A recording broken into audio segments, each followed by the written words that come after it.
بسم اللہ الرحمن الرحیم۔ شروع اللہ تبارک و تعالیٰ کے نام سے جو بڑا مہربان نہایت رحم کرنے والا ہے۔ سورۃ الکہف میں مذکورہ اصحاب کہف کا کتا اپنے دونوں بازوؤں کو پھیلائے کیوں بیٹھا رہا؟ المانیہ جرمن کا ایک فزیشین ڈاکٹر کا بیان ہے، میں کسی سفر میں ایک بار ایئرپورٹ پر تھا کہ اچانک ایک نوجوان نے قرآن کا مترجم نسخہ مجھے گفٹ کیا۔ میں نے اس کا دل رکھنے کے لیے تھینکس کرتے ہوئے لے لیا۔ اس کے سامنے سے اوجھل ہونے کے بعد اس کو پھینک دوں گا۔ تھوڑی دیر بعد وہ میری نظروں سے غائب ہو گیا۔ میری بھی فلائٹ کا وقت ہو چلا۔ میں جہاز میں بیٹھ گیا۔ سفر طویل تھا۔ اکتاہٹ کی وجہ سے ادھر ادھر پلٹی لی۔ جیب میں کچھ وزن سا محسوس ہوا۔ نکالا تو وہی قرآن کا نسخہ تھا جسے میں بھول گیا تھا۔ خیر، دل ہی دل میں خیال آیا دیکھوں تو صحیح کیا ہے اس میں۔ میں نے کھولا تو میرے سامنے سورۃ کہف کھلی اور میں دھیرے دھیرے گردانی کرنے لگا۔ اچانک دو ایسی آیتوں سے گزرا جنہوں نے مجھے ٹھہرنے اور غور کرنے پر مجبور کر دیا۔ وہ دونوں آیتیں یہ تھی۔ ترجمہ: آپ دیکھیں گے کہ آفتاب بوقت طلوع اور ان کے غار سے دائیں جانب کو جھک جاتا ہے اور بوقت غروب ان کے بائیں جانب کترا جاتا ہے۔ وہ اس غار کی کشادہ جگہ میں ہے۔ دوسری آیت یہ ہے۔ ترجمہ: آپ خیال کرتے ہیں وہ بیدار ہیں حالانکہ وہ سوئے ہوتے تھے۔ خود ہم انہیں دائیں بائیں کروٹیں دلایا کرتے تھے۔ ان کا کتا جو چوکھٹ پر اپنے ہاتھ پھیلائے ہوئے تھا، ڈاکٹر کہتا ہے کہ ان کا سونا اور کروٹیں لینا سمجھ میں آتا ہے کہ یہ اس لیے ضروری ہے تاکہ ان کا جسم اگر ایک ہی کروٹ میں رہے گا تو خراب ہونے اور جسم کو مٹی کا کھا جانے کا خطرہ ہے۔ ڈاکٹر کو اس سے بھی کوئی حیرت نہیں، جس میں یہ ہے کہ ترجمہ: آپ دیکھیں گے کہ آفتاب بوقت طلوع ان کے غار سے دائیں جانب کو جھک جاتا ہے اور بوقت غروب ان کے بائیں جانب کترا جاتا ہے۔ وہ اس غار کی کشادہ جگہ میں ہے کیونکہ سورج غار میں روزانہ داخل ہوتا ہے مگر ڈائریکٹ ان کے جسم پہ روشنی نہیں پڑتی۔ ڈاکٹر کا کہنا ہے کہ علم طب میں یہ بات یہی ہے تاکہ جسم پر بستر کے نشانات نہ پڑیں۔ ضروری ہے کہ کمرہ ہو ادار ہو، سورج کی روشنی اس میں آتی جاتی رہے لیکن سیدھی جسم پر نہ پڑے۔ پھر ڈاکٹر دوسری آیات کے بارے میں غور و فکر کے بعد کہتا ہے کہ کروٹ لینا بھی ضروری اس لیے ہے تاکہ ایک ہی کروٹ پر پڑے رہنے سے جسم پر زخم نہ پڑ جائے، پھر اس میں بدبو پھیل جائے اور زمین اپنی خوراک بنا لے۔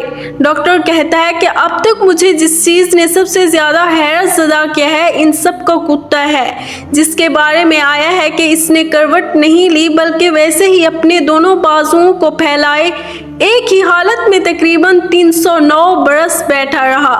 اس کے جسم کو کچھ نہیں ہوا، نہ زخم لگے نہ ہی اس میں بدبو پیدا ہوئی۔ اس آیت کریمہ نے اسے تحقیق کرنے پر مجبور کر دیا۔ وہ اس پر ریسرچ کرنے لگا۔ اس کی حیرت کی اس وقت انتہا نہ رہی جب تحقیق سے اس نے یہ پایا کہ کتے کے جسم میں چمڑے کے نیچے ایک غدود ہوتا ہے جو ایسے قسم کا کوئی مادہ نکالتا ہے جس سے کتا اگر زندہ ہے تو اس کا چمڑا خراب نہیں ہوتا، بھلے وہ کتنے برس تک کیوں نہ بیٹھا رہے۔ اسی وجہ سے ان سب کا کتا ان سب کی طرح کروٹ نہیں لے رہا تھا۔ اس معجزاتی آیات کریمہ نے اس المانی ڈاکٹر کو اسلام لانے پر مجبور کر دیا اور وہ مسلمان ہو گیا۔ الحمدللہ۔ قارئین کرام، اور ہمیں اس المانی ڈاکٹر کے اسلام قبول کرنے نے حیران کر دیا۔ ہم میں کتنے لوگ ہیں جو قرآن کو اس طرح پڑھتے ہیں جس طرح اس ڈاکٹر نے پڑھا، سمجھا، تحقیق و تدبیر کی، غور و فکر کیا، ایک بہترین نتیجے پر پہنچا۔ ہم نے سورۃ کہف سینکڑوں بار پڑھی ہوگی، بلکہ ہر جمعے کو پڑھتے رہتے ہیں، لیکن کیا ہم نے کبھی اس طرح غور کیا کہ ان سب کے کروٹ لینے کا سبب کیا تھا؟ کتا ایک ہی حال میں بیٹھا رہا، اس نے کروٹ نہیں لی تو کیوں؟ ان سب کا سبب کیا ہے؟ اس لیے اللہ نے ہمیں تدبیر اور غور و فکر کرنے کا حکم دیا ہے۔ کہا جاتا ہے کہ اصحاب کہف کا کتا اپنی وفاداری کی وجہ سے جنت میں جائے گا، جبکہ کتا نجس العین ہے۔ جنت پاکیزہ مقام ہے، اللہ کے مقربین کے لیے مخصوص ہے۔ اس میں حرام اور نجس جانور کا داخلہ کس طرح ممکن ہے؟ کیا قرآن و احادیث میں اصحاب کہف کے کتے کا کوئی ذکر موجود ہے؟ آخر کتے نے اصحاب کہف کے ساتھ کون سی وفاداری نبھائی کہ جس کی بنا پر اس کتے پر جنت واجب ہو گئی؟ آئیے سب سے پہلے تو یہ بات کرتے ہیں کہ کتے کو نصف العین کیوں کہتے ہیں۔ 3 وجوہات ہیں جس کی بنا پر کتا حرام ہے۔ سب سے پہلے تو یہ کتا ساری رات جاگتا رہتا ہے، جبکہ اللہ کی رحمتوں کا نزول ہوتا ہے تو وہ اوندھے منہ ہو کر سو جاتا ہے۔ دوسری بات یہ ہے کہ کتا اپنے ہم جنس کو دیکھ کر ہمیشہ نفرت کا اظہار کرتا ہے اور بھونکتا رہتا ہے۔ تیسری وجہ یہ ہے کہ کتا اپنا کھانا کھا کر باقی بچے ہوئے کھانے کے اوپر مٹی ڈال دیتا ہے تاکہ وہ کسی اور کے کام نہ آ سکے۔ یہ تو ہو گئی کتے کی نجاست کی باتیں۔ اب آپ کو اس سوال کا جواب دینے سے پہلے کہ کتے پر جنت کیوں واجب ہوئی، پہلے آپ کو مختصر اصحاب کہف کا واقعہ بیان کرتے ہیں، جس سے معلوم ہو سکے گا کہ کیسے ایک کتے نے ان سب کے ساتھ وفاداری کی۔ دقیانوس ایک ظالم اور جابر بادشاہ تھا جو کہ آج سے 2000 سال پہلے روم کا بادشاہ تھا۔ افسوس شہر اس کا دارالحکومت تھا۔ پورے شہر میں جو کوئی بھی بتوں کی پوجا سے انکار کرتا، بادشاہ دقیانوس ان سب کو قتل کروا دیتا تھا۔ ایک کچھ نوجوان نے دیکھا کہ ایک ایمان لانے والے شخص کو جب دقیانوس نے قتل کروایا تو فرشتے اس کی روح کو لینے کے لیے آسمان سے بارات کی طرح آئے۔ یہ روح پرور منظر دیکھ کر ان نوجوان کا ایمان بھی جاگ اٹھا۔ انہوں نے بھی بتوں کی پوجا سے انکار کر دیا اور کھلے عام اللہ پاک کی عبادت کرنے لگے۔ حضرت علی شیر خدا رضی اللہ تعالیٰ عنہ سے روایت ہے کہ انہوں نے ان افراد کی تعداد 6 بتائی تھی، جن کے نام یملیخا، مکسیلیہ، مسلینیا، مرنوش، برنوش اور شازنوش، جبکہ 7واں ان کے ساتھ چرواہا تھا جو ان سب کو راستے میں ملا۔ 8واں ان کے ساتھ ایک کتا تھا جس کا نام قطمیر بنایا گیا۔ اب ہوا یہ کہ ان 6 ایمان والوں کو بادشاہ دقیانوس نے 3 دن کی مہلت دی کہ وہ بتوں کی پوجا شروع کر دے، نہیں تو انہیں قتل کر دیا جائے گا۔ تیسرے دن یہ 6 نوجوان کچھ سامان کے ساتھ ہجرت کر گئے۔ شہر کی سرحد سے انہیں ایک چرواہا ملا۔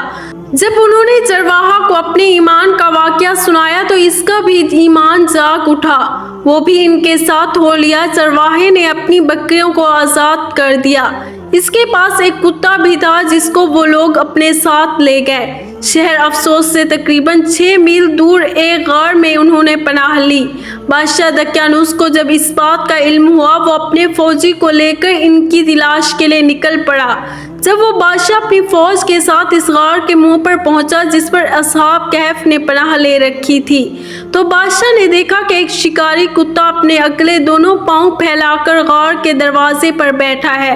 فوج غار میں جانے لگی تو بادشاہ نے کہا، غار میں جانے کی ضرورت نہیں ہے، کیونکہ اگر یہاں کوئی انسان ہوتا تو یہ کتا ضرور بھونک رہا ہوتا یا پھر ان کو کھا جاتا۔ کتا بادشاہ اور فوج کو دیکھ کر بھی اس طرح سکون سے بیٹھا رہا۔ اس طرح وہ بادشاہ واپس لوٹ گیا۔ اللہ پاک سورۃ کہف کی آیت نمبر 22 میں فرماتا ہے کہ ان کا کتا غار کے دھیانے کے اندر اپنے دونوں اگلے پاؤں پھیلائے پڑا ہے۔ ایک روایت میں ہے کہ اصحاب کہف اس غار میں 309 سال تک سوئے رہے۔ جب ایک نیک دل بادشاہ بیدروس کی حکومت آئی تو اس کے زمانے میں لوگ یہ قیاس کرنے لگے کہ ایک دفعہ جو مر جائے وہ دوبارہ زندہ نہیں ہو سکتا۔ چنانچہ بادشاہ بیدروس نے اللہ پاک سے دعا کی کہ کوئی ایسا معجزہ دکھا کہ میرے لوگ یہ مان جائیں کہ مرنے کے بعد اللہ دوبارہ ضرور زندہ کرے گا اور قیامت برپا ہوگی۔ اللہ پاک نے بادشاہ کی دعا قبول کی اور ایک چرواہا نے اپنی بکریاں پالنے کے لیے اس غار کو چنا جس میں اصحاب کہف تھے۔ اس چرواہا نے غار کے منہ پر بنی دیوار کو گرایا جس سے اصحاب کہف باہر آ گئے۔ اب بات صرف اتنا ہے کہ کتے کی ایک عادت بھونکنا ہے، لیکن اصحاب کہف کے کتے نے بس اپنی ایک عادت چھوڑ دی کہ اللہ نے اس پر جنت واجب کر دی۔ اس کتے نے اپنی فطرت کو چھوڑا، یہی پر حکم ہوا کہ اس کتے پر جنت واجب ہے۔ یہ تمام باتیں تفصیل سے بتانے کا مقصد تھا کہ تمام باتیں جس سے کتا نجس العین ہے۔ ناظرین ذرا غور کریں، کیا میں اور آپ اس عادت کا یا اس فطرت کا شکار نہیں ہیں؟ ساری رات اپنی بیجا مصروفیات میں جا کر طلوع آفتاب کے وقت سو جاتے ہیں۔ اپنی ہی بہن بھائیوں کو نفرت سے دیکھنا ان سب کے لیے آسانیاں پیدا کرنے کی بجائے مشکلات پیدا کرنا میری اور آپ کی فطرت کا حصہ نہیں ہے۔ اپنی غذائی ضروریات پوری کرنے کے بعد کھانے کو فریج جیسی مشین میں فریز کر دینا اور بعد میں ضرورت نہ پڑنے پر ضائع کر دینا ہمارا روز کا معمول نہیں ہے۔ آپ اندازہ کریں کہ ایک پلید جانور بھی اپنی ایک بری عادت کو کچھ دیر کے لیے ترک کر سکتا ہے تو اللہ پاک اس پر جنت واجب کر دیتا ہے۔ ہم بھی اشرف المخلوقات ہیں۔ آئیے آج یہ عہد کرتے ہیں کہ ہم تمام برے اعمال چھوڑ کر اللہ کی عبادت میں دل جان سے مگن رہیں گے۔ اللہ پاک ہم کو صراط مستقیم پر ڈٹ رہنے کی توفیق عطا فرمائے۔ آمین لکھنا مت بھولیے گا۔